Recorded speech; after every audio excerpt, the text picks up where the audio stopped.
Seja bem-vindo ao Café e Consciência. Hoje a nossa convidada é Natália Aguilar, psicóloga especialista em luto. Tudo bem, Natália? Tudo bem, Aline, como vai? Tudo bem, obrigada por ter aceito o convite. Eu que agradeço. Nossa, eu fiquei super honrada, assim, o luto, você sabe que apesar de ser um tema, né, que é pesado, né, de falar, para mim sempre é um presente, né, quando as pessoas me chamam para falar, porque apesar de pesado, eu acho que é super importante a gente poder falar para que as pessoas elas tenham, né, um norte maior ali na hora dessa vivência tão difícil e desafiadora, né? Então, muito obrigada pelo convite. Adorei. Falar sobre o luto é necessário, Necessário. né? Então, conte-nos, né? Como que foi sua trajetória? Como que você começou? Você é psicóloga. Conta um pouquinho da sua história, como que você chegou na especialização, o porquê que o luto mexeu com você, o que, né? Então, eu sou psicóloga, eu me formei em 2008. Eu nunca tive dúvidas de que eu iria fazer psicologia na minha vida. Nunca tive dúvidas. Entrei para a faculdade, me formei em 2008. Como toda a maioria, né, das psicólogas, eu saí já com um emprego na área de RH e falei, bom, é nesse lugar que eu vou ficar por enquanto, né? Porque quando a gente sai da faculdade, a gente tá ali meio cru ainda, a gente não tem tanto repertório para clinicar e enfim. Então, como eu já tinha um emprego, eu fiquei nesse emprego por um tempo. Só que daí eu comecei a me questionar. Eu falei assim, gente, não é isso que eu quero fazer. Eu não estudei 5 anos pra só fazer isso. E não, quando eu falo só fazer isso, não tô aqui menosprezando, né, quem trabalha com RH. Eu acho que é com certeza uma profissão importante, um lugar importante de se estar, mas que não fazia sentido pra mim. Já não fazia mais sentido pra mim. Então eu decidi, foi um período da minha vida que eu decidi jogar tudo pro alto, né? E aí eu falei assim, eu não quero. Aí eu resolvi sair desse lugar e a minha pretensão era sair desse lugar para ir para uma outra empresa. No RH também? No RH também. E aí eu ia procurar emprego em outro lugar, porque eu acreditava que na verdade o que estava acontecendo era a empresa que não... Sabe, que não supria aquilo, né? Na verdade não era empresa, era o que eu fazia. E aí eu saí e foi muito engraçado que eu saí em julho, né? Eu me lembro que eu saí no mês de julho e no mês de outubro do mesmo ano me surgiu uma oportunidade de alugar uma salinha para eu começar a atender. Sem paciente nenhum. Fui, aluguei. Né? Falei assim, vamos arriscar. Eu sempre tive meu marido que sempre me apoiou muito, sabe, para as coisas, para essas grandes decisões, porque eu sempre fui uma pessoa mais, não vou fazer, porque como que eu vou alugar uma sala sem ter como mais segura, custear, né? Eu sempre fui assim mais, né? E o meu marido, ele é professor de artes, né? Então ele tem, né, leva as coisas de um jeito mais leve, né? E ele me apoiou e falou, vai, a gente, sei lá, a gente paga 1, 2 meses de aluguel, se não der, não deu. E desde que eu paguei o primeiro mês de aluguel, eu tive paciente, né? Começou a vir 1, começou a vir 2, começou a vir 3, e aí eu fui me sedimentando dentro da área clínica, né? Desde então, outubro de 2008, né? Foi exatamente o mesmo ano que eu me formei, né? Eu fiquei no consultório. Aí o tempo foi passando, né? Na época que eu fui pro consultório, eu ainda não estava casada, aí eu casei, né? Aí a gente começa a querer formar família, né? A gente começa a querer, depois que a gente casa, a gente começa a querer aumentar a família, né? E aí, em 2014, eu tive uma primeira gestação, né? E essa gestação, ela resultou numa perda gestacional, né? Que foi um período, assim, bastante desafiador, um período bastante difícil. E um período em que eu senti, sabe assim, eu senti assim, né? Que depois, né, que aconteceu, eu eu tive a sensação de que a vida de todo mundo caminhava, ia pra frente e a minha tava ali, estagnada, Exato. ali na perda gestacional. Sabe? Foi uma perda gestacional super precoce, né? Por mais que as pessoas falem, não, mas acontece, primeira gestação, 20% das primeiras gestações. Eu ficava louca da vida quando me colocavam numa estatística, sabe? Sim, exato. Né? Mas eu sentia, né? E eu sentia demais aquela perda que eu tava vivendo. É muito. Aí você escutar a todo momento assim, ai, foi o primeiro, você vai ter outros filhos, os próximos vão vingar, né? Vão vingar. Ó, você escuta de tudo. De tudo. Né? E aí você fala, gente, mas e a minha dor? Exato. Né? Eu como ser, como pessoa que estava aguardando, né, este bebê, essa família. Porque eu falo, quando a gente perde um filho, né, quando as mães, enfim, no geral, quando a gente perde um bebê, você não tá perdendo só o bebê. Não. Já tem toda uma expectativa que você criou. Porque você fica pensando a carinha, o rostinho, o que ele vai gostar. E aí, de repente, você é surpreendida pela perda. Exato. E assim, foi um processo que eu tava num período da vida que eu tava trabalhando bastante, né? Graças a Deus, assim, depois que eu entrei no consultório, eu sempre trabalhei muito, né? Sempre o consultório, ele me proporcionou muito trabalho. E aí, eu não tinha certeza se eu queria ser mãe, né? Eu e meu marido, a gente decidiu, vamos parar de tomar pílula e vamos ver o que acontece, né? Acho que uns 2 meses eu engravidei, né? E eu não tinha certeza antes, né? Só que quando eu engravidei, quando eu descobri que eu tava grávida, eu falo que assim, eu fui invadida por um sentimento assim tão profundo, né? Que eu não imaginava que pudesse existir um sentimento assim, né? Eu nunca tinha vivenciado isso. E aí eu comecei a maternar, né? Eu comecei a maternar meu filho, eu comecei a me maternar também, porque a partir disso eu comecei a me cuidar melhor. Eu lembro, assim, de uma cena de eu prestando atenção pra atravessar a rua, sabe? Porque eu falava assim, não, agora eu preciso cuidar de mim, porque eu sou a casinha do meu filho. Exato. Né? Então eu tenho que estar bem, eu tenho que estar bem. Então comecei a cuidar um pouco mais da minha alimentação, e assim, a gestação, eu acho, né? Eu acredito muito que a gestação, ela dá uma consciência muito grande, uma consciência corporal muito grande, né? Eu percebia que eu estava grávida, né? Eu não precisava de nenhum exame para me dizer que eu estava grávida. O meu corpo, ele estava diferente. Você sabia? Eu sabia. Tanto é que quando eu perdi, né? Porque na verdade, como que aconteceu? Foi um processo em que eu tive um pequeno sangramento e aí eu fui no médico. E aí o médico fez um exame, não detectou batimentos cardíacos, né? E aí esse momento foi um momento assim bem, um momento silencioso, sabe? Quando ele passa ali o aparelhinho e fica aquele ruído branco, sabe? O médico demora para falar. Demora para falar. Na verdade, o que aconteceu? Eu fui atendida por equipes muito despreparadas, né? Eu fui atendida num hospital particular aqui de São Paulo e por pessoas zero preparadas, né? Eu me lembro que o ultrassonografista, ele falou, não tem batimento, tá? Mas pode ser porque não tenha desenvolvido ainda o coração e pode ser porque é um aborto. Ele falou desse jeito. Né?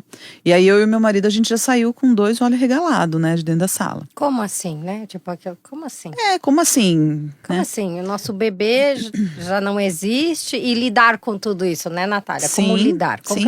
Como que fica, né, com a notícia? E assim, eu acho que antes de lidar com o luto em si, né, porque num primeiro momento não foi confirmado pra gente que se tratava de um aborto. Foi falado assim, olha, pode ser que seja cedo ainda e que o coração ainda venha a desenvolver. Só que quando o médico ele traz essa fala pra mim, eu começo a perceber, aí eu volto pro meu corpo e eu começo a perceber meu corpo de novo. E aí eu comecei a perceber que os sintomas que eu tava sentindo na semana anterior, eu já não tava mais sentindo naquela semana. Então eu tava percebendo que o meu corpo grávido tava indo embora, né? Então eu comecei a perceber isso. A barriga começou a ficar, porque fica, né? Fica mais durinha quando você Sim. tá grávida, os seios eles ficam mais inchados, né? E eu fui percebendo, né, que esse movimento corporal mesmo, essa transformação do meu corpo, ela foi, né? Por quê? Porque o corpo ele já foi entendendo que eu não estava mais grávida, que aquele bebê, aquela gestação não ia para frente, e os níveis hormonais eles começaram a baixar. Né? Para se concluir aí, né, o aborto. Só que não foi confirmado ali de pronto. E eu fiquei por um período de mais ou menos uns 20 dias, né? Eu tive a confirmação uma semana depois, né? Porque aí eles fizeram as contas lá, ó, você tem que repetir o ultrassom daqui uma semana. Se daqui uma semana não tiver batimentos, então é porque se trata de um caso de aborto mesmo. E eu repeti, realmente não teve. Eu tive uma ultrassonografista que ela, né, quando eu fui repetir, né, a ultrassonografista que fez o exame, eu lembro ela fazendo assim, ela olhando assim pra máquina, né, pra televisãozinha. Ah, não, essa gestação não vai pra frente, não. E daí eu tentando explicar pra ela, não, olha, eu tenho 30 anos de experiência. Essa gestação não vai pra frente. Mas olha, não se preocupa, você é super nova. Você engravida de novo. Né? Mas não é sobre isso, né? Não é sobre isso. E naquele momento eu lembro que a minha mãe tava comigo, eu saí da sala já chorando, assim, já, né? Fui num outro médico para tentar, né, ter essa confirmação, e a confirmação veio, né, e aí começou. E ali naquele momento eu queria que tudo acabasse logo, já que não foi para frente, então eu queria que tudo acabasse, né. Mas todos os médicos falavam para mim assim, é melhor você esperar o seu corpo expelir sozinho, né. E eu, tá bom, porque daí eu comecei a ficar com medo. Porque todos eles falavam assim, se a gente fizer uma curetagem, né, hoje em dia nem é mais indicada a curetagem, né? Hoje em dia é indicado a aspiração, né? Mas a curetagem ainda é muito feita ainda, Sim, né? Exatamente. Mas na minha época a curetagem ainda, isso foi há 11 anos atrás, né? E aí o que aconteceu? Eu comecei a ficar com medo de fazer a curetagem, porque aí eu descobri que eu queria ser mãe. E que poderia, né? Porque... E aí eu poderia ter problemas no útero, no né? útero para poder ser mãe, né? Exatamente. Então eu falei, não, eu não quero a curetagem. Então a gente vai expelir sozinha, né? Meu corpo vai. E quem disse que meu corpo expelia? E fora que nesse período, até tudo acontecer, você fica, estou meio grávida, né? E não grávida.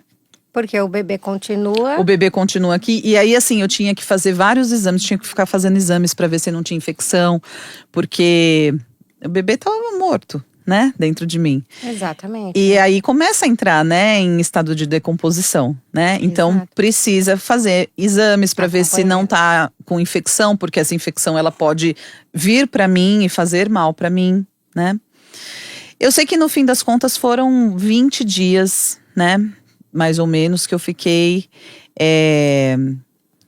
nessa situação, esperando. E aí o sangramento ele foi aumentando um pouquinho, mas eu não tive muito sangramento, né?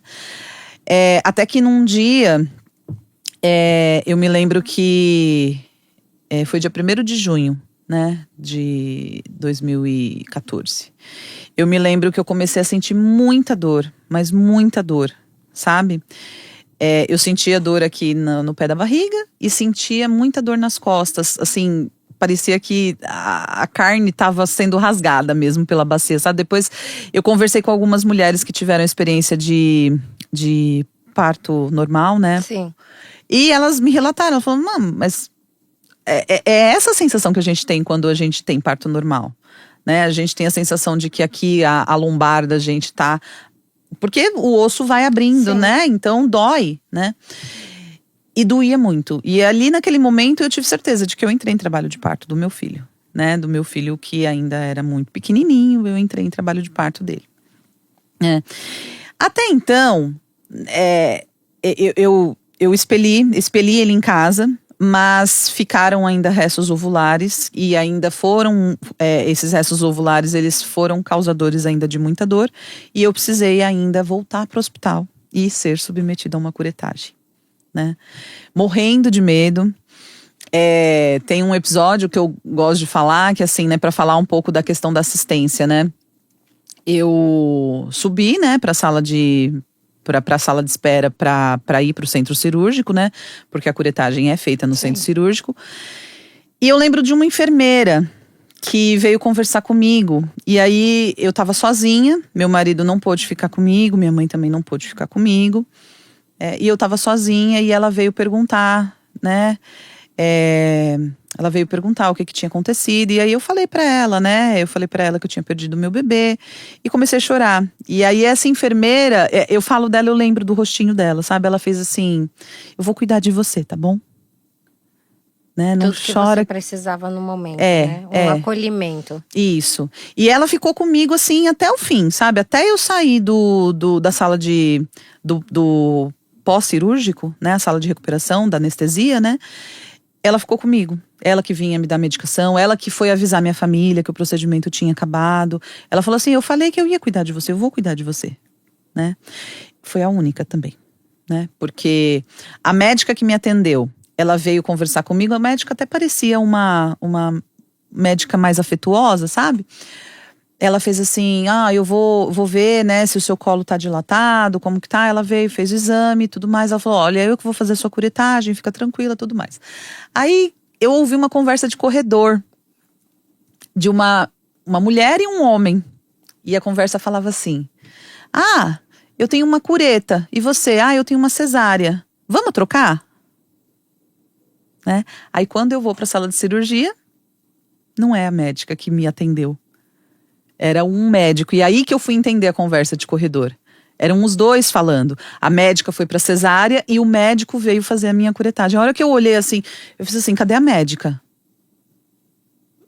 Sabe? Sei. Eu falei, eu tô imaginando a cena, porque você tem uma médica que conversa com você, e aí você se depara com o homem, e aí já passa aquele filme, né? Não, e o homem, ele não olhou nem na minha cara.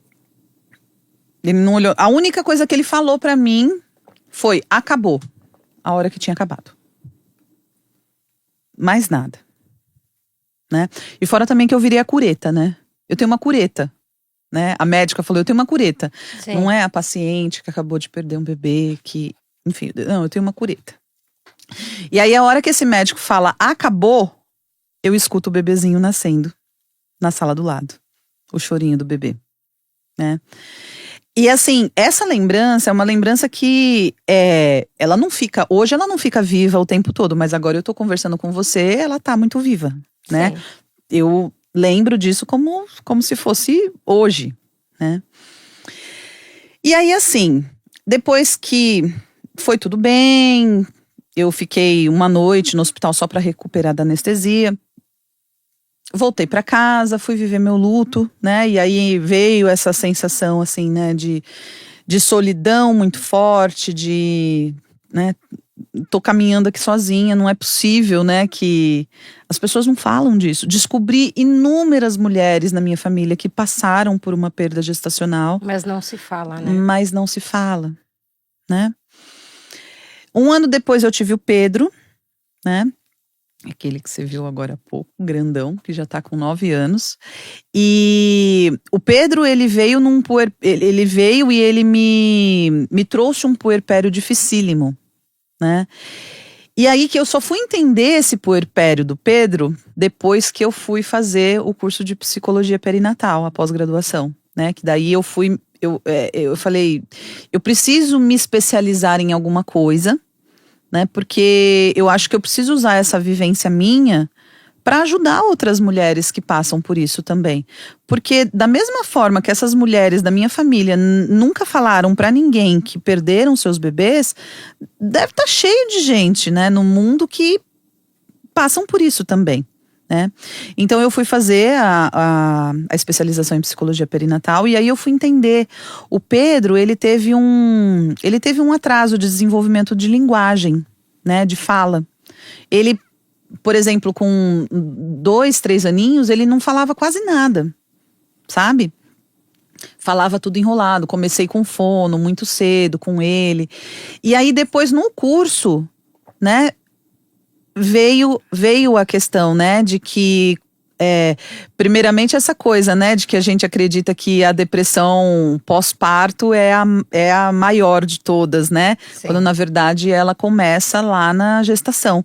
E aí eu voltei um pouco no tempo para olhar para minha gestação do Pedro, né? E aí eu me dei conta do quanto eu não consegui me conectar com ele. Que cada vez que eu ia fazer um ultrassom, apesar da gestação ter ido tudo bem, cada vez que eu ia fazer um ultrassom, eu não estava focada em ver o meu bebê, em curtir aquele momento. Eu estava focada em cadê o batimento do coração. Cadê o batimento? Né? Eu até ia te perguntar isso. Falar, com certeza, a segunda gestação, você viveu com medo. Com certeza, com muito medo.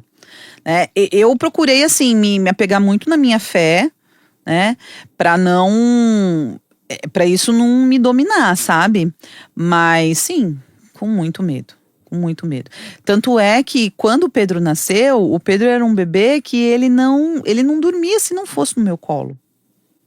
E aí depois que eu fui fazer a especialização, eu fui entender que isso é um significado que eu dou hoje, sabe? Eu fui entender que ele estava lá querendo esse contato, ele estava lá querendo se conectar comigo, né? Porque eu acho que não foi tão possível isso na gestação. Né? E eu tive alguns outros problemas na gestação também, não a gestação em si, né? Mas problemas burocráticos, de plano de saúde, enfim, que eu passei nervoso por causa disso também. Sim. Que eu tive que dar uma energia para essa outra coisa, né? E aí foi um puerpério muito difícil, né? E aí mais um luto, porque eu gosto de falar também, né, que a mulher quando ela entra no puerpério, ela também se enluta. Apesar de eu ter desejado muito aquele bebê e de eu amar demais aquele bebê. A sua vida muda? A minha vida acabou. Exatamente. Né? É outra mulher que precisa ser construída. E é ali. outra esposa também. É outra mulher, é outra esposa, né? É outro tudo. Né? A gente não tem, né? E é outra coisa que é julgado pela sociedade, porque a sociedade, quando você vai falar sobre isso, as pessoas de cara, ué, mas você não queria? Você não queria o bebê? Tá aí o bebê, agora você dá conta. E não tem a ver com o querer ou não querer. Claro que eu queria, né? Eu não mudo minha vida hoje por nada. Meus filhos são as joias, né, que eu tenho, tudo pra mim, né? Mas dizer que eu não sinto falta da minha vida sem filhos, eu estaria mentindo aqui, porque às vezes eu sinto, né? Porque sempre, como eu tava te falando antes, né? É sempre um evento sair de casa, né? Hoje eu tenho 3, né? Então é sempre um evento sair de casa, né? E aí foi esse puerpério bastante difícil, que eu fui entender muita coisa depois do curso. E aí, no curso, tinha um módulo, né, sobre luto perinatal. E que eu comecei a pensar a respeito. Eu falei assim, agora eu tenho o curso de psicologia perinatal, né, e comecei já a trabalhar com algumas mulheres gestantes, né. E aí, eu me interessei muito em fazer uma especialização em luto. Né? Não é uma especialização focada em luto perinatal, mas é uma especialização em luto. E daí, hoje, eu uno esses dois, né, conhecimentos que eu adquiri em ambas, para olhar, né, hoje quase que exclusivamente, porque a grande maioria dos meus pacientes são pacientes enlutados, né, pela perda gestacional ou neonatal. Então, hoje eu uso esses dois conhecimentos, né, para poder atender essas pessoas que hoje passam, né, por esse tipo de perda, por esse tipo de luto, que a gente coloca ele num lugar, né, os estudos, né, colocam ele num lugar de luto não reconhecido, que é aquele luto que não é validado pela sociedade. Né? Tem uma frase muito impactante que fala assim, né, que a sociedade mede o tamanho da dor pelo tamanho do caixão. Né? E quando não tem caixão? E quando não tem? E eu ia te perguntar, você fez terapia na época, quando você perdeu? Fiz, eu fui fazer terapia, eu fiz, na verdade, eu fiz 2 processos, né? Eu fiz um processo com uma psicóloga que eu não me senti muito acolhida, né? E aí foi um processo mais curto. E aí depois eu procurei uma outra psicóloga, que aí foi por indicação, e eu fiz terapia. E aí eu engravidei enquanto eu estava fazendo terapia, né? Então foi um processo bacana, foi um processo, assim, bonito, porque essa terapeuta, ela falava muito assim, né? Confia nos seus processos. Você já foi, né? Seu corpo já foi capaz de gerar uma vez. Né? Porque assim, né, quando eu sofri a perda gestacional, aí eu fui me revirar de ponta cabeça, né? Porque era outra coisa também que eu falava assim, não é possível que só vão investigar a causa da minha perda depois da terceira perda. Não, eu não quero passar por isso de novo, né? Então, se tiver alguma coisa que eu possa fazer para prevenir, e aí eu fui no médico, eu fui me revirar de ponta cabeça, aí eu levei meu marido no médico, reviraram ele de ponta cabeça também, para ver se não tinha nada. Não tinha nada, tava tudo bem. Então, tipo, era aquilo, né? A estatística. Né? 1 em cada 4 gestações terminam numa perda gestacional, né? Principalmente quando é a primeira gestação. Então eu me encaixava em tudo aquilo, né? E aí, o que aconteceu, né? Depois de um tempo, depois que eu fui estudar, né? Que eu fui fazer, que aí eu fui aprimorar um pouco mais, né? O meu conhecimento em luto perinatal. Eu fui conhecer, né, a questão das memórias, do quanto que as memórias, elas são importantes. E eu não tinha memórias do Chico. É Chico o nome do meu filho, tá? Eu não tinha memórias dele, né? Então, primeiramente, o que aconteceu? Eu dei um nome pra ele. Que é muito importante. Né? Sim, é extremamente importante, porque não é o bebê que eu perdi. Não, é o meu filho, é o meu primeiro filho que se chama Chico, né? E aí eu comecei nesse processo, né? Eu falei assim, eu preciso dar sentido a essa existência.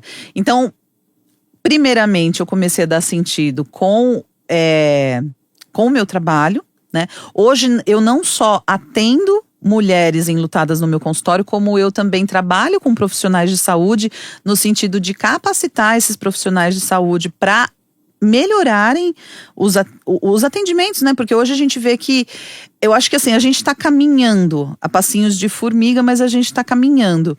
Mas tem muito despreparo ainda nos profissionais para lidarem com esse tema. E que às vezes esse despreparo, às vezes ele se esbarra em lutos dos próprios profissionais de saúde. Sim. Né? Com a vida, né? Com a própria vida particular. Né? Então, essa coisa, né, de se criar memórias. Eu gosto muito de um termo que é a Heloísa Salgado. A Heloísa Salgado, ela é uma pesquisadora, referência, né, aqui no Brasil, nos estudos sobre luto perinatal.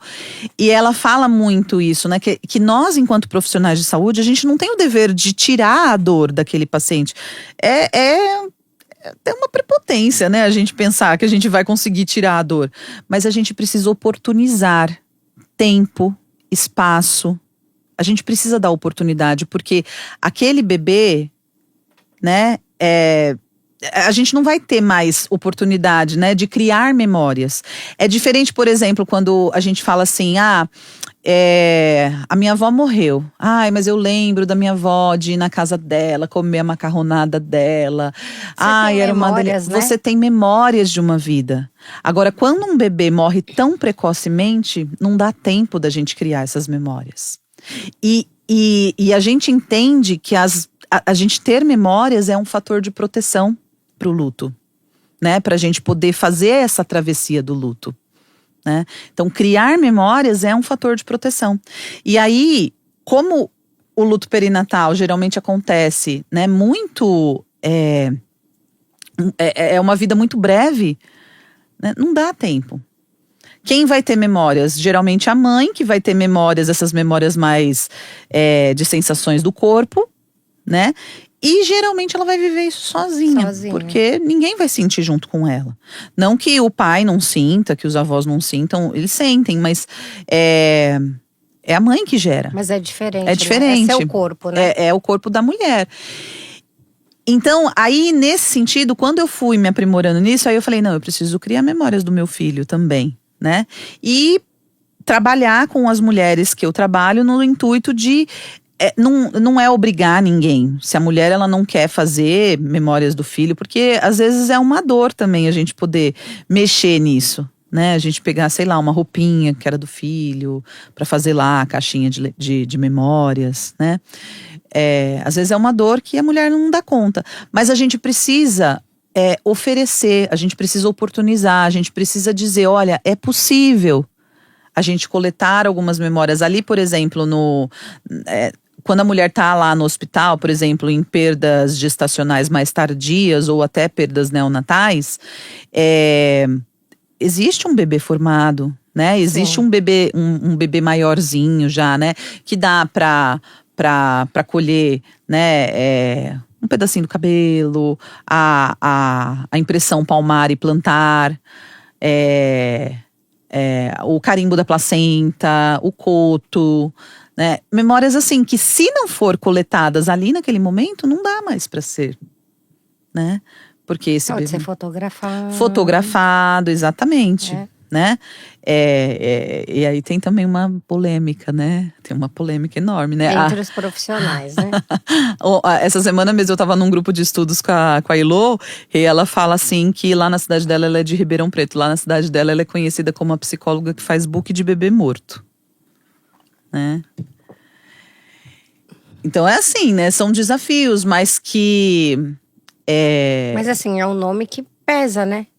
Book de bebê Book morto. de bebê morto, Poderia ser só memórias dessa família, né? Pois mas eu tenho certeza, né, que quem fala isso, de fato, não compreende da importância.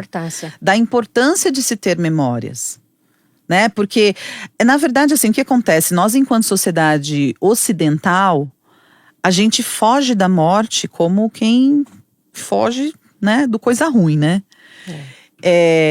Só que a gente não falar da morte não significa que ela não vai acontecer.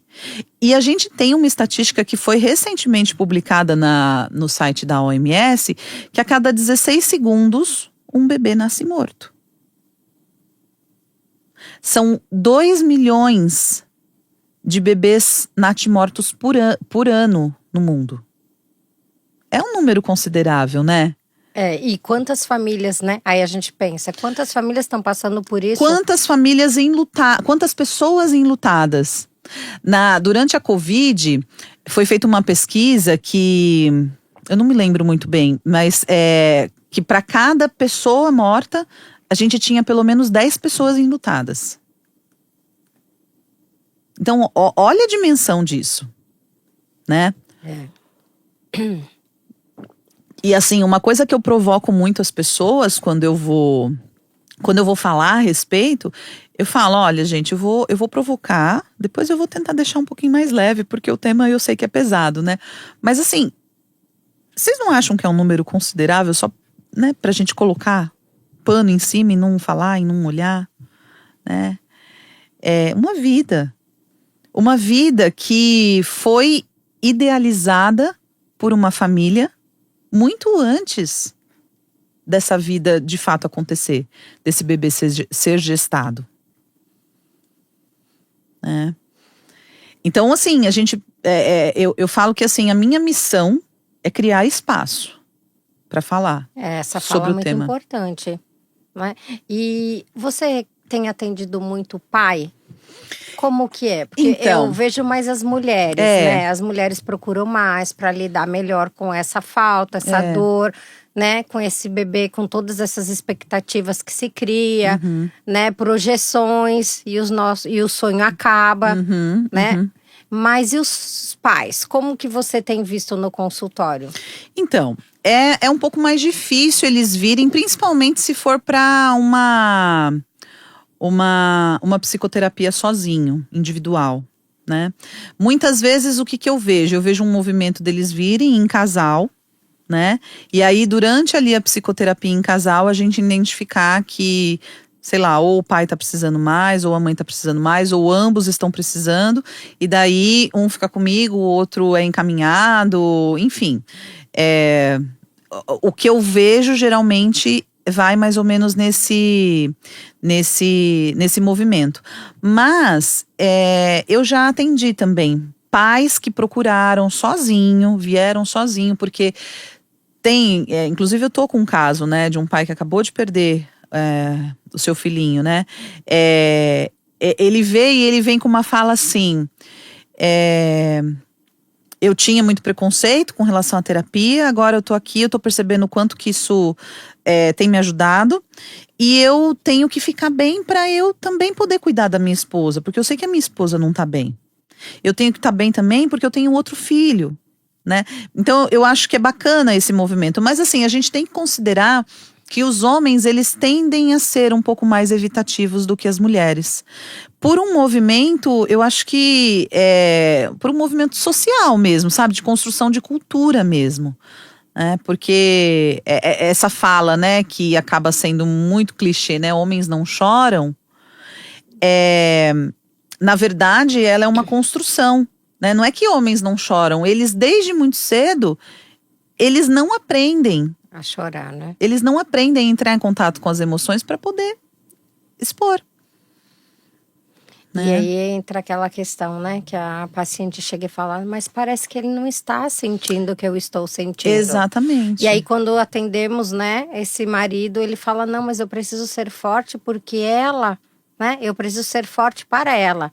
E o que ela quer, na verdade, é que os dois possam sentar e discutir.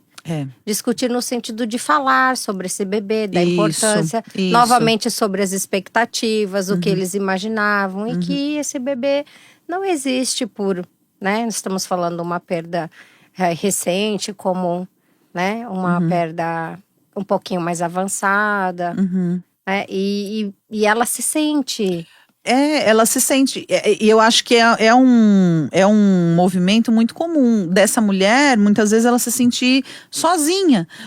Porque, de fato, né, ela vai entender que parece que esse marido não tá sentindo junto com ela. Parece que esse marido não tá sentindo a perda do filho, que nem ela tá sentindo.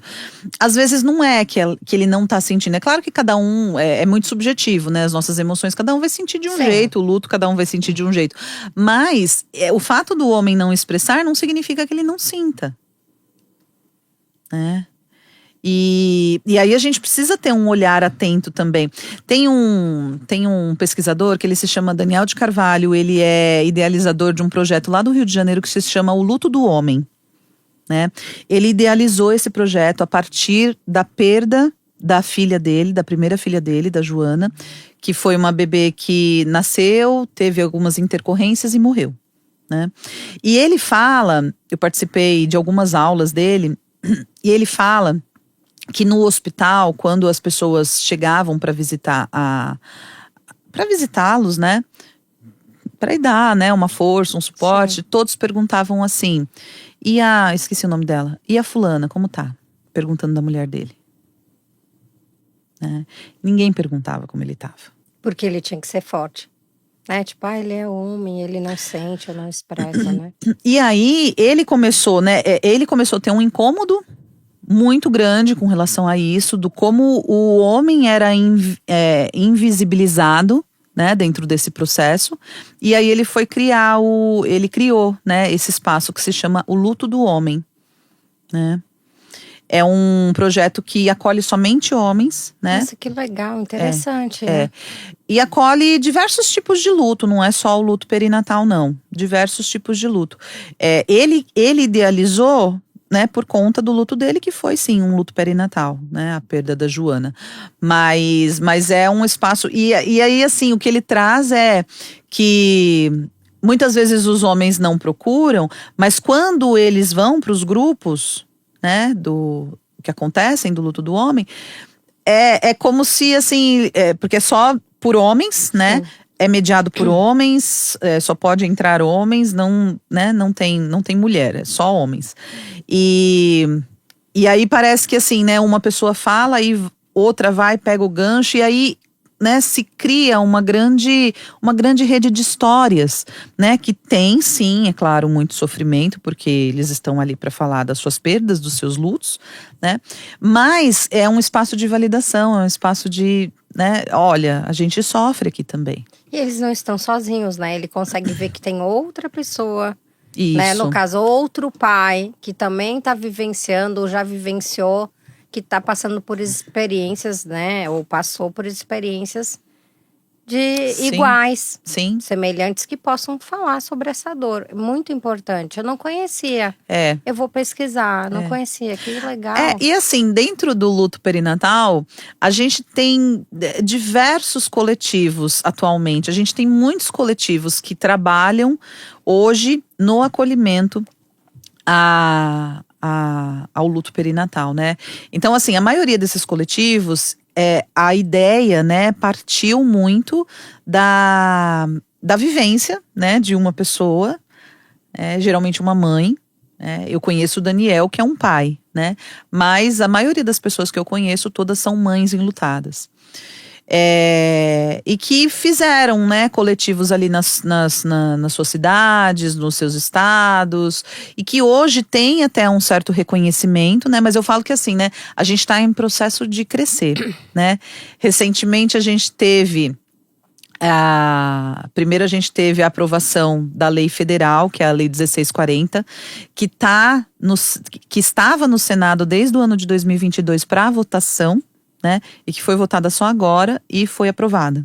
Então agora a gente está esperando a assinatura do presidente para isso virar lei. E aí, isso virando lei aqui no nosso país, a gente vai ter uma política pública, né? Que direciona, né, as instituições, os profissionais de saúde sobre o que fazer diante de uma perda gestacional, uma perda neonatal, um aborto precoce, né? Então a gente vai ter uma diretriz, né, uma política pública que direcione, tá? Isso foi algo importante que aconteceu agora nesse mês, no mês passado, né, o mês de abril.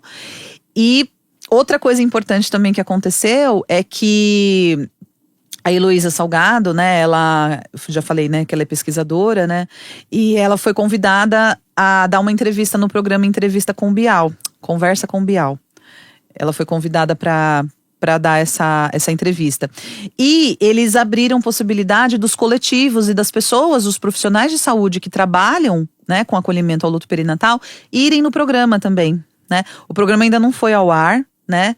Quando for eu compartilho aqui com vocês, mas foi um espaço muito bacana, porque eles convidaram, na verdade, a Lesha, né, a cantora, que acabou de perder a Sofia, e aí, por conta disso, eles decidiram trazer também profissionais, né? Profissionais, que é importante. E aí, assim, eu acho que é uma grande conquista pra gente. A gente tá numa emissora, né, grande, né, do tamanho que a Globo é, né, pra fazer esse espaço acontecer, né? Para fazer essa divulgação desse tema que é tão importante. Então, eu acho que são algumas conquistas. E a gente teve também no mês... agora eu não tô lembrando se foi no mês de março ou se foi no mês de fevereiro. A gente recebeu o primeiro berço refrigerado. O berço refrigerado, o que é? Existem protocolos de acolhimento ao luto perinatal fora daqui do Brasil, que são assim excepcionais. Um deles é o protocolo do Reino Unido, né? E lá no Reino Unido, o que eles têm? Eles têm um berço refrigerado, que é um bercinho que tem uma manta assim, né? Uma manta por baixo, e aí eles deixam mais ou menos, a ideia é sempre você aproximar essa realidade, né, essa realidade da perda, a uma realidade como se o bebê estivesse vivo. Sim. Né? Então, esse berço refrigerado, ele serve para oportunizar mais tempo, porque é um bercinho em que o bebê pode ficar, e aí ele pode ficar o tempo que for necessário no quarto com os pais, dentro do hospital. Se os pais quiserem, eles podem até levar para casa, para levar o bebê pro quartinho dele, para criar memórias, né? E ele leva dentro desse berço refrigerado, e esse berço refrigerado, ele oportuniza mais tempo, né? Porque ele retarda, né, o processo de decomposição do corpo. Né? E no Brasil a gente não tinha. Isso é uma prática muito comum lá no Reino Unido, tá? No Brasil a gente não tinha, e a gente recebeu uma doação de uma ONG lá do Reino Unido, e vai ser feito todo um processo de estudo, né? Tá lá em Belo Horizonte, o bercinho. Então foram tudo coisas que aconteceram assim, desse começo do ano pra cá. Então eu falo que assim, a gente tá crescendo, sabe? Ganhando, né? Ganhando espaço, visibilidade, porque é necessário. É muito importante, é muito importante falar da sua dor. Sim, com toda certeza. Eu acho que toda dor ela precisa ser validada, independente de qual dor seja. A gente aprende quando a gente vai estudar luto, que o psicólogo que fala assim, não, eu não trabalho com luto, não. Você trabalha sim. Talvez você não saiba, né, direito trabalhar, talvez você talvez você não saiba nomear. Nomear, né? Mas sim, você trabalha com luto, porque a gente vive luto o tempo todo. E não é só o luto dos filhos, é o nosso dia a dia, as nossas conquistas, nossas perdas, nossas expectativas que não se cumprem, né? Você tem que olhar para isso e trabalhar isso. Né? Mas a parte do luto é muito importante. E a gente fala que assim, né, o luto ele é um processo de adaptação, né? O mundo que você tinha antes, ele nunca mais vai ser igual, né? Eu costumo fazer uma analogia que é como se aquilo que você conhece, aquele mundo que você conhece, joga uma bomba, né? Ficam os destroços. E aí você tem que arrumar. Né? E como arrumar, né? A gente, claro, né? A gente não tem uma receita mágica, né? As pessoas, elas vêm procurar, às vezes, terapia e elas querem, né? Uma receita. Tira, pelo amor de Deus, essa dor de dentro de mim. Mas depois de um tempo, elas percebem, depois de viver, né? Uma parte do processo, né? Porque a gente também fala que luto, ele não se cura, ele se cuida, né? E acho que as pessoas chegam muito com data, né? A sociedade te coloca, nossa, 2 anos já que você teve essa perda, não importa de quem foi, se foi de um filho, de um pai, não, mas 2 anos você já deveria estar melhor. Você já deveria estar bem, né? E aí você tem pacientes que estão lá 4 anos com você e agora estão conseguindo respirar. Fala assim, não, hoje eu consigo olhar para essa situação, lembrar da minha mãe, do meu familiar, e não ter mais aquele choro incansável, né? Eu estou caminhando, mas a sociedade acha que você tem que ficar ótima logo. Exato. Tem uma cobrança muito forte, né? Que na verdade, é assim, né? Eu não sei, eu brinco assim, né? Eu não sei lidar com a dor, então eu tenho que fazer você melhorar. Porque se eu tô com você, você tem que estar bem pra ficar do meu lado. Porque eu não sei lidar com a sua dor, né? E vem muito desse lugar a falta de acolhimento, sabe? Por isso que, né, geralmente os nossos consultórios estão aí cheios. E, né, estão cheios, mas a gente vê também muito profissional que também não sabe lidar, né? Não tá preparado também para lidar, né? E a ideia, né? Quando eu falo, né? Que para mim é uma missão, sabe? Ajudar profissionais a se prepararem para lidar com isso. Porque como é que você trabalha numa maternidade? Que perdas acontecem. Você tem uma gravidez normal, tá tudo bem com o seu bebê, de repente no parto, antes do parto. E muitas vezes… E não tem como explicar. Não tem como explicar, exatamente, era isso que eu ia falar. Muitas vezes, assim, a mulher, ela vai pro hospital pra ter o bebê, chega lá, o coração parou de bater, ninguém sabe explicar o porquê. Não acha uma causa. Não se acha uma causa. Olha só, né, o que fica nesse mundo dessa mulher, desse casal que vivencia essa perda. Eles acabam levando pro pessoal. O que eu fiz? Será que eu fiz alguma coisa? É o que a gente mais escuta, né? O primeiro ponto. Eu não sei, aconteceu. Será que eu fiz alguma? Foi o que eu comi? Foi o que eu bebi? Exato. E aí entra o trabalho de você falar, não. Porque na verdade, o que a gente…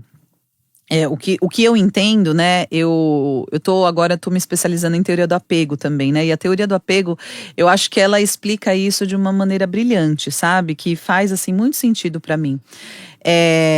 Quando nós engravidamos, nós somos, na grande maioria das vezes, invadidos por uma necessidade de cuidar deste ser que é completamente dependente de mim.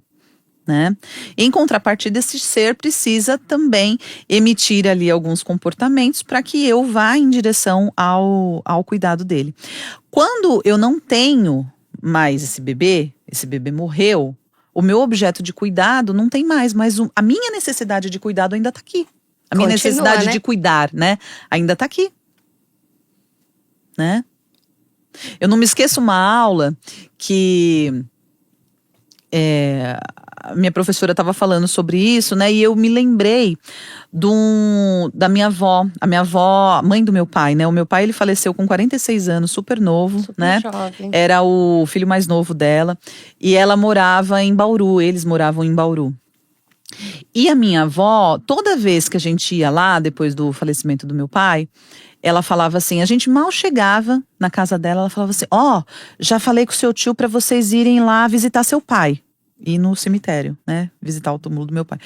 E assim, a gente não fazia muita questão, né? Porque eu entendia que meu pai não estava ali, né? O que estava ali…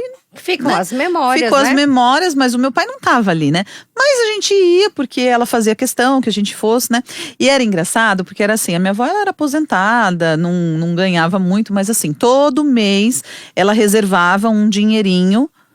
Um mês ela colocava uma cruz no túmulo, outro mês ela reformava o azulejo, outro mês ela punha foto, aí ela pedia foto pra gente. No outro mês ela fazia não sei o quê. E aí quando eu tive essa aula, né, com essa minha professora, que ela falou isso, né, desse lugar, né, de que o filho não tá mais lá, mas a necessidade de cuidar da mãe permanece. A ficha caiu assim de um jeito, eu falei, por isso que a minha avó cuidou do meu pai até o fim. Porque ela foi cuidando daquele túmulo até o fim da vida dela. Sabe? E aí pra mim isso foi uma ficha assim que caiu, porque é isso mesmo. Eu percebo que hoje, trabalhando com mulheres que passaram por perdas gestacionais, ou neonatais, perderam seus filhos, e trabalhando com profissionais de saúde, eu tô cuidando do Chico.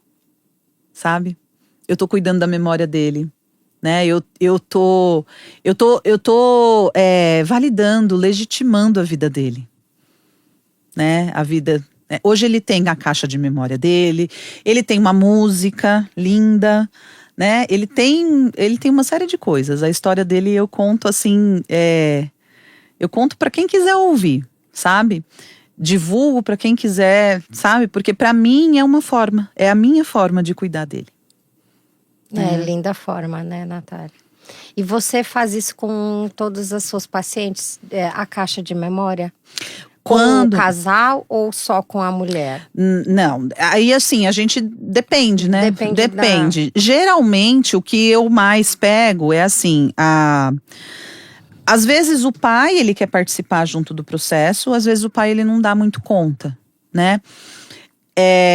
Quando o pai não dá muito conta, eu falo pra essa mulher, eu falo, então traga as coisas que você quer colocar na caixinha de memória e a gente vai fazer juntas, né?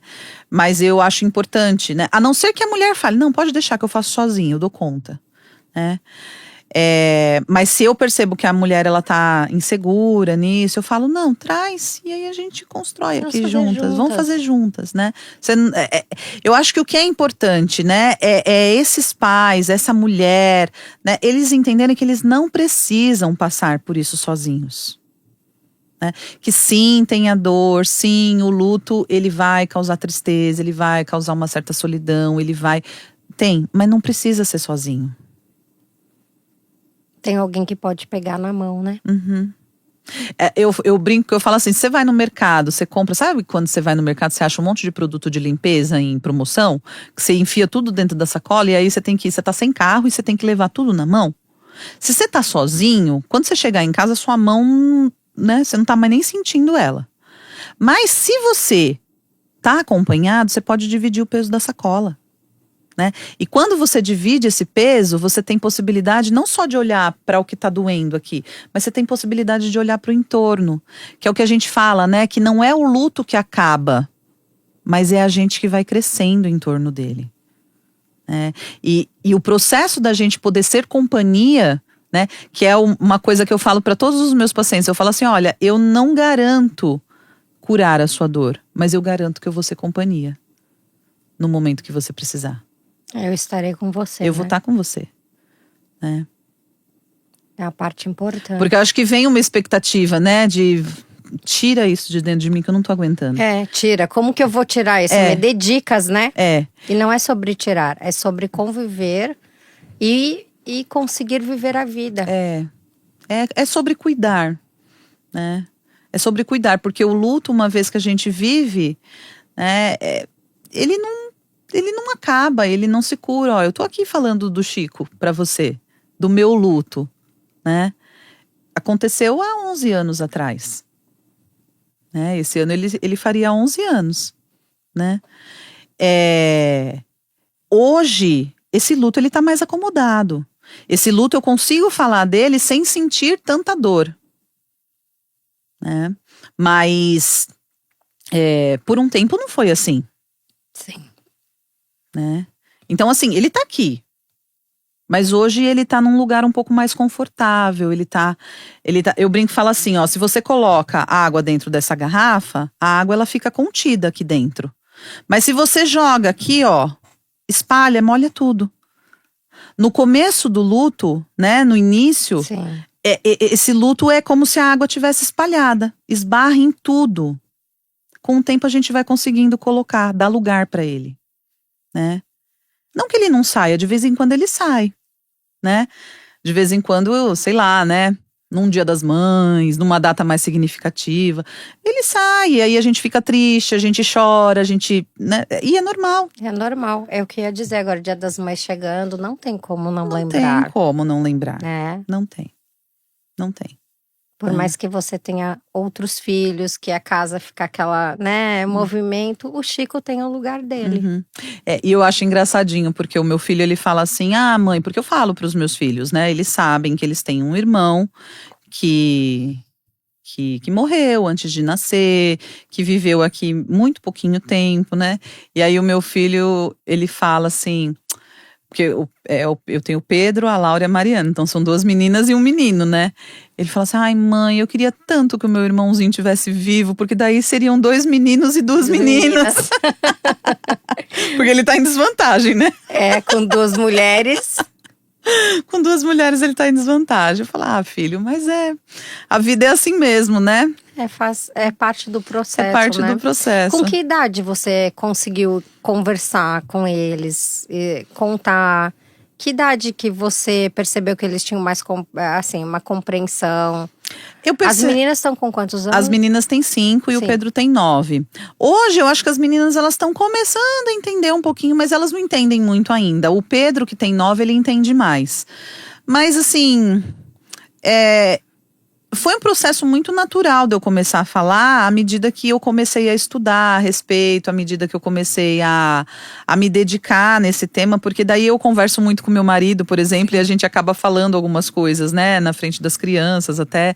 E aí o Pedro, como ele já tá maior, ele tem uma certa curiosidade. Mãe, o que é isso? Não sei o quê. Eu lembro quando eu mandei fazer essa joia aqui, ó. Isso aqui é uma joia afetiva. Né? Que tem o cabelinho dos 3, o coto dos 3 e no fundo é um paninho que esse paninho é um pedacinho de uma roupinha que era do Chico, né? Porque eu não consegui criar muitas memórias, mas quando eu descobri que eu estava grávida, a minha mãe ela foi a primeira que foi numa lojinha e comprou 2 bodezinhos, um pagãozinho de bebê, sabe? E eu guardei. Né? Eu guardei porque eram uma das poucas memórias que eu tinha dele. E aí eu mandei fazer essa joia. E aí meu filho veio perguntar, o que é isso, mamãe? E aí eu falei, olha, é o cabelinho de vocês 3, o coto de vocês 3, e no fundo tem um pedacinho de uma roupinha do seu irmão. E aí eles começaram a perguntar, o meu irmão, mas... Como assim o meu irmão? Como assim o meu irmão? E aí eu falei, olha, antes da mamãe engravidar de você, a mamãe teve uma primeira gravidez, né? Mas essa primeira gravidez, ela não foi pra frente, né? O seu irmãozinho, ele morreu, ele não ficou aqui, ele teve um tempo muito breve aqui com a gente, né? E falei isso, né? A gente, né? Às vezes a gente floreia um pouquinho. Ele voltou lá pra casa do Papai do Céu, né? Ele virou estrelinha.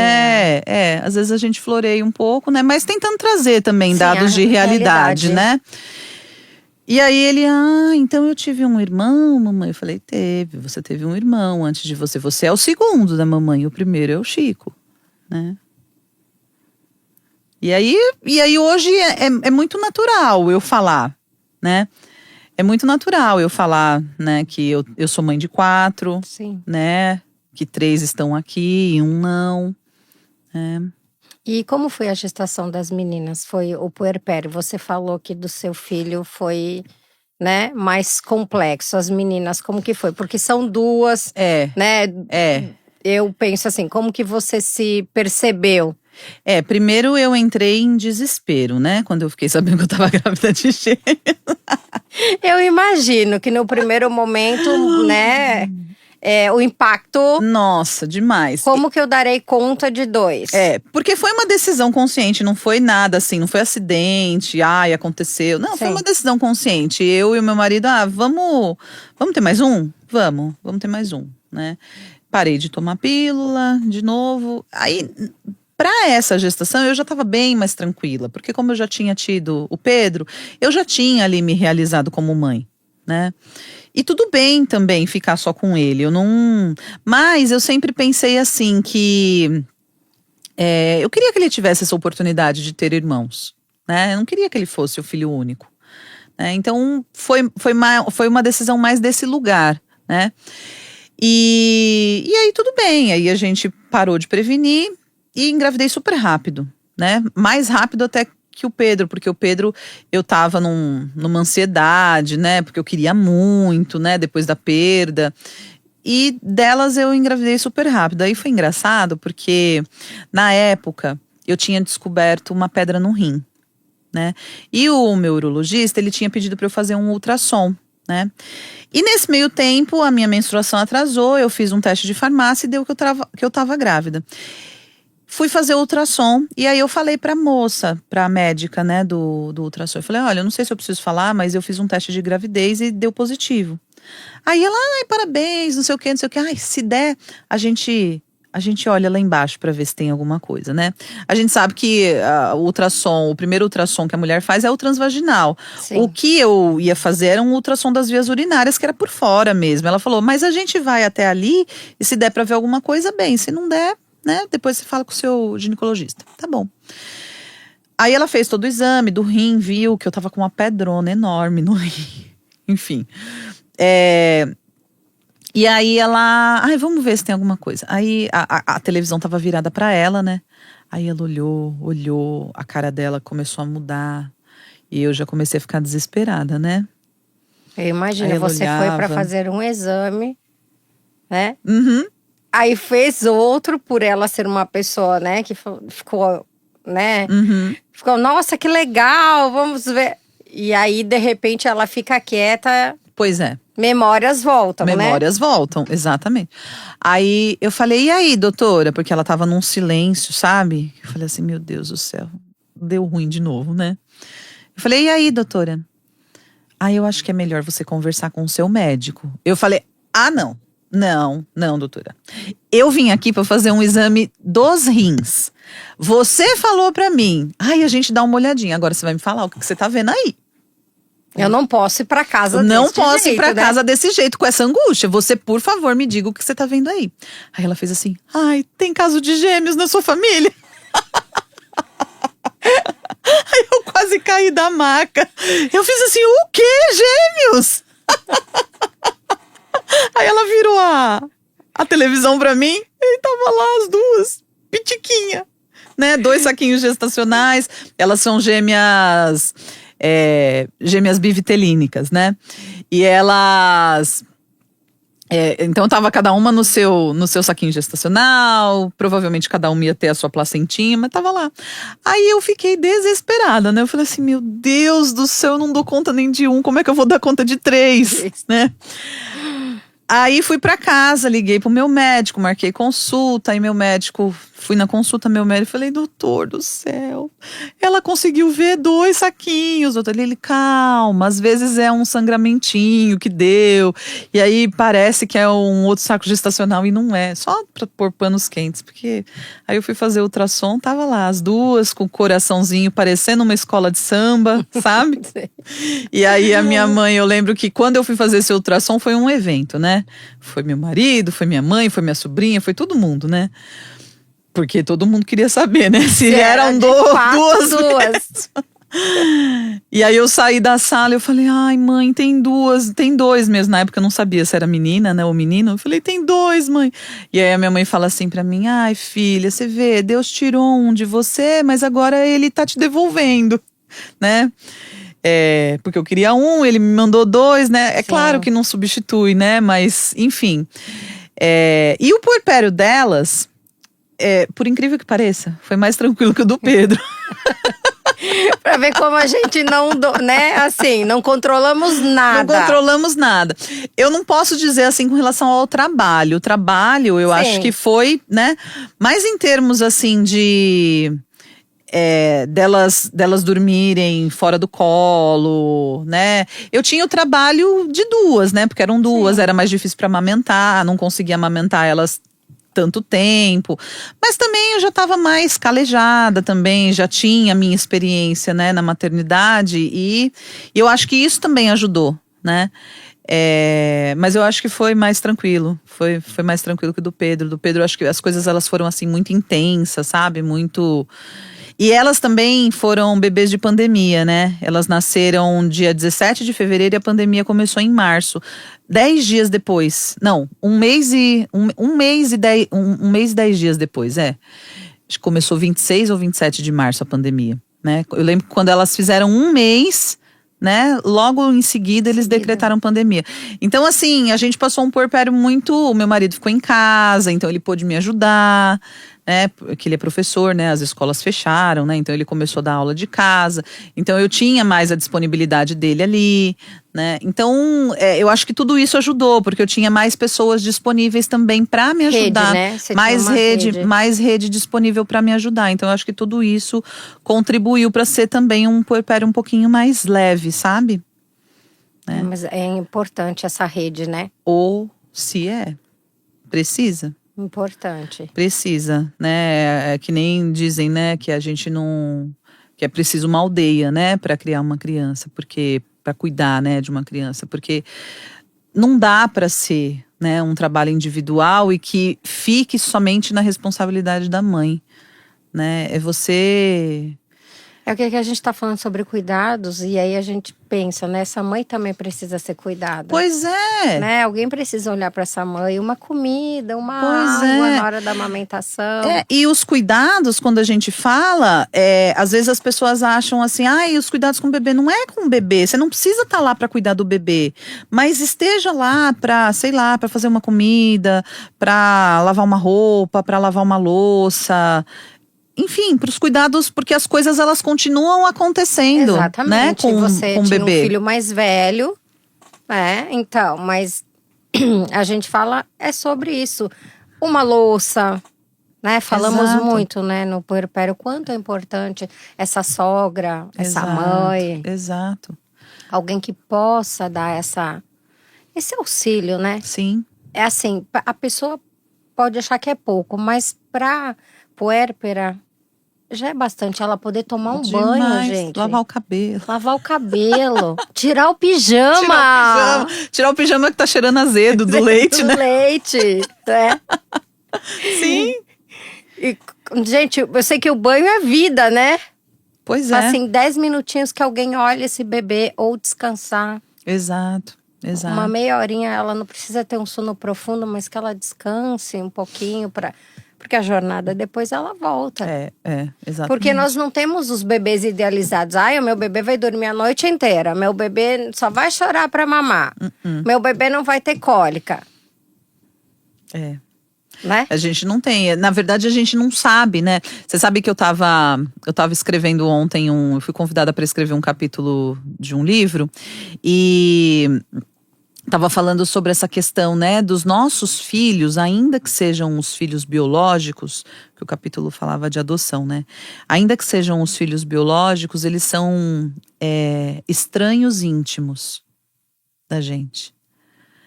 Eles são íntimos porque a gente gestou, ele tá ali coladinho na gente, né? Mas eles são estranhos porque a gente nunca sabe como que vai ser o padrão de comportamento dele, quais vão ser as necessidades dele. E isso a gente só vai descobrir na relação aqui, na vida extrauterina.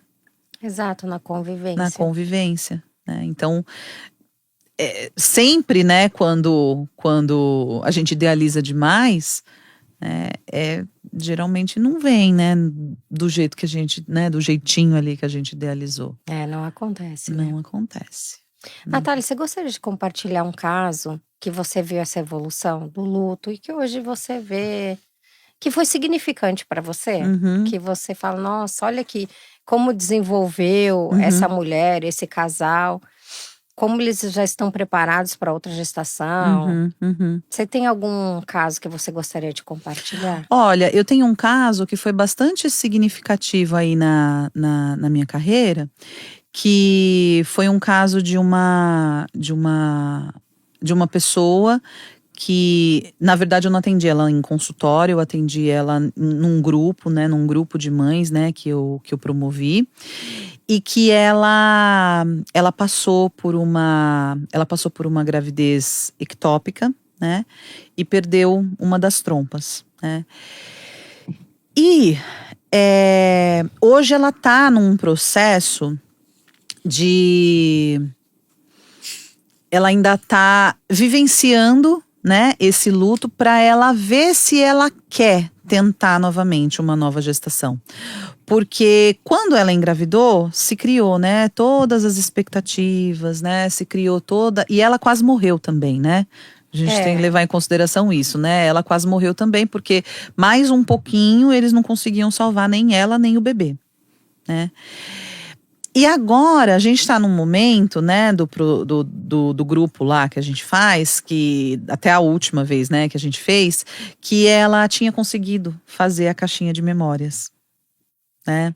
E a gente esqueceu de falar algo importante, né, Natália? O tempo de cada um. O tempo de cada um, né? Exato. O seu tempo não é o meu. Isso. O meu não é o da outra pessoa. E ela demorou um tempo para conseguir mexer nisso, para conseguir. Ela tinha até algumas memórias, mas demorou um tempo para ela entender, né, que o que ela estava vivendo era o luto, né, pelo filho que ela idealizou, né? E ela descobriu que ela estava grávida. Então, quando ela descobriu, foi aquela alegria para ela, aquela alegria para o marido, aquela alegria para toda a família, né? E aí, uns dias depois, ela começou a sentir algumas dores, né? E o médico demorou um pouco para fazer o diagnóstico, né? A princípio ele colocou, pode ser que seja cólica por conta da implantação aí do embrião, mas as cólicas elas foram aumentando, as dores. E quando ela deu entrada no hospital, ela já estava tendo um quadro de hemorragia, que quase que ela perde a outra trompa, o útero, sabe? Sim. Quase que perde tudo, sabe? Mas felizmente conseguiu salvar. E aí eles estão nesse processo agora o casal, na verdade, eles estão nesse processo agora de buscar esse fortalecimento, agora que eles deram um lugar pro luto deles. Porque a gente tem que pensar nisso também, né? A gente não pode querer colocar uma gestação no lugar da outra, né?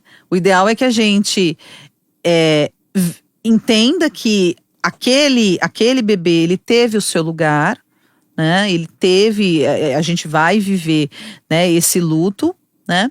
E que uma próxima gestação vai ser outra gestação, vai ser outro bebê, né? Então agora eu percebo que esse casal, né, eles estão, né, mais nesse lugar, né, de entenderem que se eles decidirem, porque ela ainda tem muito medo, né, de engravidar e ter novamente, porque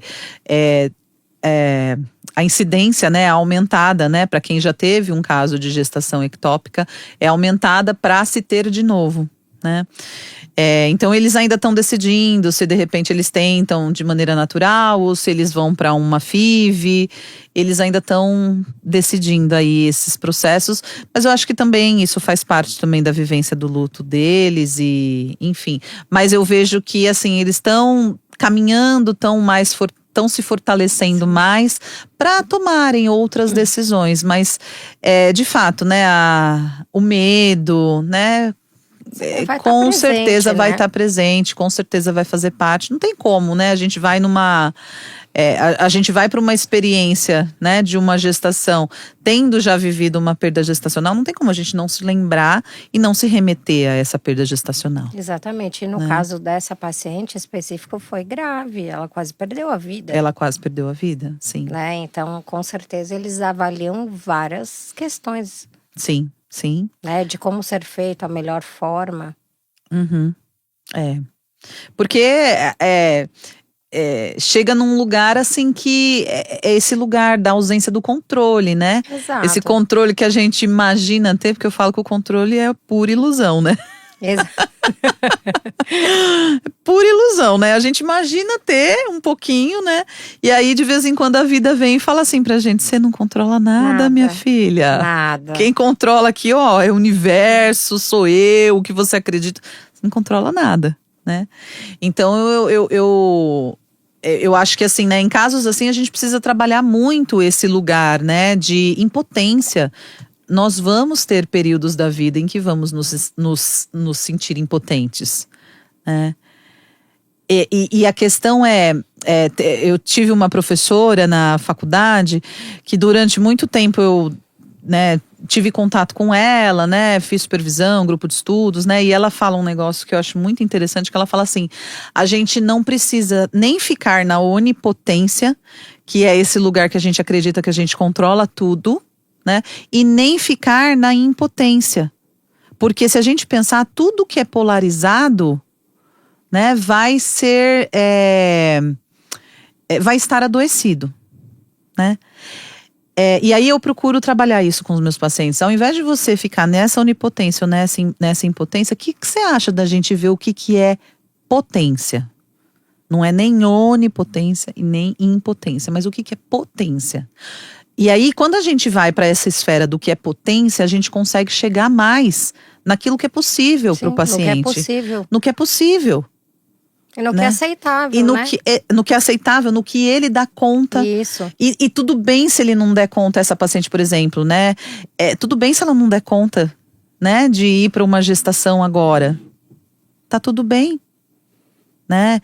Porque tem uma cobrança da sociedade. Ai, casou, não vai ter filho. Tá demorando pra ter 37 filho. anos. Daqui a pouco está muito velha. Pois é. Então tem muita cobrança. Né? As pessoas não deixam, né, a gente viver de uma maneira autônoma e a gente fazer aquilo que a gente deseja, né, sem que venha a cobrança. Eu falo que a cobrança já começa quando você chega. Idade, 35 anos. Seu prontuário, idade materna avançada. Aí você fala, como idade materna? Eu só tenho 35 anos. Eu tenho 36 anos. É um absurdo. Mas já começa por ali, né? Quando você lê assim, idade materna avançada. Aí você fala, oi? Só tenho 35 anos, não tô velha pra ter filhos. Pois é. Ou não me sinto preparada, ou… né? Várias questões aí que não cabe a gente entrar, mas enfim. Aí quando você lê aquilo, você fala, opa! E aí junta que você já vê essa parte da ciência… junto com os comentários, né, das pessoas que você convive. Sim. Nossa, você não vai ter filhos. Ai, você não vai dar um neto pra sua mãe. Exato. Você não vai saber o que é o melhor amor, o amor incondicional. E aí por diante, você escuta várias coisas, né? Sim. Aí a culpa nas pessoas, né, falar, eu não quero agora, mas vou esperar mais. Mas às vezes vem a pergunta, mas será que eu devo ter agora? E assim, né, eu acho que esse movimento, né, que vai acontecendo vai tirando, né, a nossa possibilidade de decidir aquilo que é melhor para mim. Exato. Né, naquele momento. Eu, uma vez conversando com uma colega de profissão, ela falou assim, eu decidi não ter filhos na minha vida, né? Mas não é por causa disso que eu não me enluto por isso também. É isso. Porque você acha que eu não fico pensando como seria a minha vida se eu tivesse filhos? Mas eu escolhi não ter. Pelos motivos dela. Pelos motivos seja dela. quais foram, né? Exato. Mas eu escolhi não ter. Mas é isso. Toda escolha ela vai implicar num luto. Porque eu sempre vou precisar abdicar de alguma coisa. Exato. Mas é aí que eu falo. Aí você fica ouvindo, né, esse senso comum das pessoas que te faz refletir em algum momento. Uhum. Por mais que depois você volta pro seu eixo e você fala, não, eu escolhi não ter. Mas as falas do outro interferem. Você faz uma reflexão. Eu falo que a gente precisa estar muito fortalecido, sabe? Pra bancar. Escolhi não ter e pra encarar essa enxurrada de influências, né? Que vão chegar no nosso colo e a gente vai precisar saber o que fazer com elas. A gente vai absorver ou a gente vai devolver? Porque a cobrança social, ela vem da sociedade. Nem sempre ela vai vir de mim. Às vezes vem, né? Mas a gente tá falando dessa cobrança, né? Que vem, você não vai dar um filho para um neto para sua avó, para sua mãe, né? Você não vai, você tá ficando velha, daqui a pouco você não consegue mais, né? Vem essa enxurrada de coisas, né? E a gente precisa tá bem, né? Tá fortalecido para poder lidar com isso, porque senão a gente só absorve. E aí, as nossas decisões, eu falo que assim, elas vão acabar sendo pautadas não em desejos e necessidades nossos, e sim pela mais do opinião que outro, né? mais do que nos é cobrado. Hoje a gente vê essa questão muito também, não vou casar, as pessoas não têm mais aquele ritual, né? Diminuiu muito aquele ritual de igreja, Sim, enfim, né? O pessoal faz uma coisa mais simples, e aí já começa essa cobrança, já vem, né? Mas você não vai casar e vem daí, toda hora você é cobrado pela sociedade. Sim. Você tem que casar, você tem que ter o primeiro filho, depois você tem que ter o segundo filho. Aí se você tem 3, mas aí já é demais. Aí já é demais, Natália. Nossa, né? Você é louca ter 3 filhos. Eu falo, gente, coisas incontroláveis. O que eu ia fazer, né? Enfim, a gente tem que estar fortalecido, como você fala. Porque senão sempre tem algo mais para alguém colocar opinião, né? Exato, sempre tem. Sempre tem. Eu falo que opiniões assim podem ser revertidas em fraldas, cafezinhos. Exato. Eu costumo dizer que tem uma diferença entre a opinião e a pizza. Exatamente. A opinião eu não pedi, mas a pizza sim. Perfeito. Né? Perfeito. Então, guarde a sua opinião pra você. Porque as realidades, né? Eu sei que a gente tá brincando aqui, né? Mas as realidades, elas são muito particulares. Eu não posso usar do meu exemplo e querer impor o meu exemplo para a realidade do outro. Exato. Você não sabe o que o outro vive. Você não sabe. E se a gente for falar de traumas, né? Muito que sutil. Você não sabe da história de vida dessa pessoa. Exatamente. Talvez ela tenha questões muito importantes para optar em não ter um filho. Já que nós estamos aqui falando sobre maternidade. Ou até mesmo uma perda que foi tão traumática. Nesse cuidado, nessa assistência, que ela falou, eu não quero mais passar por isso. Exato. E tá tudo bem ela não... E tá tudo bem, né? Isso. Não querer passar, não poder, não ter estrutura. Isso, exatamente. Tá tudo bem. E a gente, né, eu acho que a gente precisa, né, ter se colocar no lugar do outro, não se colocar no sentido da gente compreender a experiência do outro. A gente nunca vai compreender a experiência do outro, porque a experiência do outro é do outro, né? Não é nossa. Mas é a gente poder estar ali, olha, eu sinto muito que tudo isso tenha acontecido com você, sabe? Mas tentar ter o mínimo de empatia, né? Porque é isso, às vezes a gente vivencia, né, que nem você estava falando, a pessoa que escolhe não ter filhos. Às vezes a gente tem casos de pessoas que não foram cuidadas durante a primeira infância, durante a infância, adolescência, vida adulta. E essa pessoa, ela se sente zero capacitada para cuidar. E como você vai cobrar isso dela? Como é que você vai cobrar, né? Que não, você precisa ter filho. Aí a pessoa fala, mas eu não sei cuidar de mim, eu vou cuidar de um outro. Exato. É muita responsabilidade. Exato. E a pessoa não se sente preparada, e aí tudo bem, né? Eu acho que a gente precisa ter espaço, né, e lugar de fala para esses diversos lutos. Né? A Gabriela Caselato, ela é minha professora, né, e ela fala muito bem, né, a respeito dos lutos não reconhecidos. Ela fala que os lutos não reconhecidos se faz uma analogia, né, com um fracasso da empatia, né? Porque se colocam esses lutos em lugares que não merecem franqueamento, que não merecem ser vistos, e não são, né? Simplesmente não são. Simplesmente não são vistos, né? Né? E a gente logo arruma algo para substituir, né? Sim. E a sociedade tá cheia de coisas Tá aí. cheio. Né? Tá cheio de coisas, né, que a gente vai colocando para debaixo do tapete, né? E com relação a luto perinatal, a gente vê muita coisa, assim, por exemplo, os pais que perdem um filho aí engravidam de outro e querem dar o nome, por exemplo, do filho que morreu pro filho que tá vindo, né? E são coisas assim, né, que a gente, não é que tá certo, que tá errado, não é Sim. isso, mas são coisas que a gente entende assim, né, que esse que morreu, ele precisa ter o espaço dele, né? E ele é diferente do bebê que vai chegar. Exato, né? Ele precisa ter o espaço dele, ele precisa ter o reconhecimento dele. E o que tá chegando também, né? O quanto que não vai ser colocado das expectativas desse primeiro filho no segundo, e esse segundo é diferente do primeiro. Terão Né? personalidades, Terão né? personalidades diferentes, então a gente precisa integrar, né? É importante que a gente consiga integrar para que cada um tenha o seu espaço, Isso. né? Eu sei que o luto é um tema maravilhoso, né? Tem muita coisa para ser falado, né?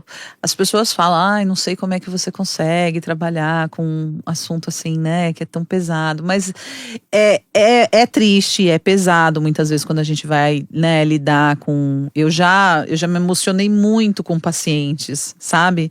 Porque são histórias difíceis, mas quando a gente consegue, né, olhar para o paciente e olhar que ele está conseguindo ter um tiquinho assim, sabe, de ressignificação da história dele, né, o luto ele pode ser muito bonito, sabe? O Ele processo, é transformado, né? ele é transformado. Esse processo ele pode ser as duas coisas. Ele é triste, né? Muitas vezes ele é solitário, mas ele também pode ser, à medida que ele vai sendo transformado e à medida que a gente vai crescendo em torno desse luto, né?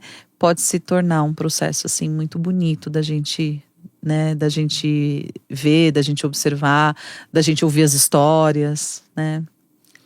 Não tem como não emocionar com a história dos pacientes, né? Não tem. Natália, muito obrigada Ai, que por sua presença. Foi um agradeço. tema incrível.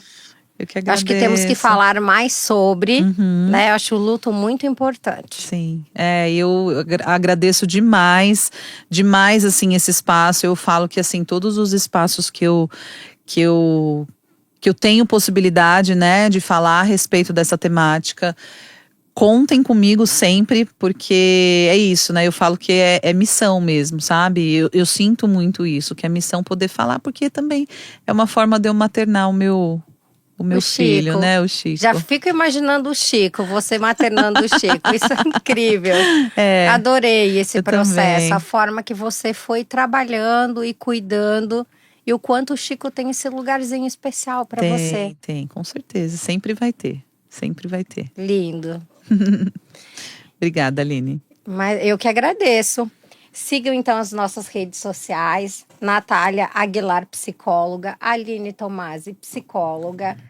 E peguem o seu café e deem um play no nosso Café e Consciência, que hoje falamos sobre psicologia perinatal referente ao luto. Até breve!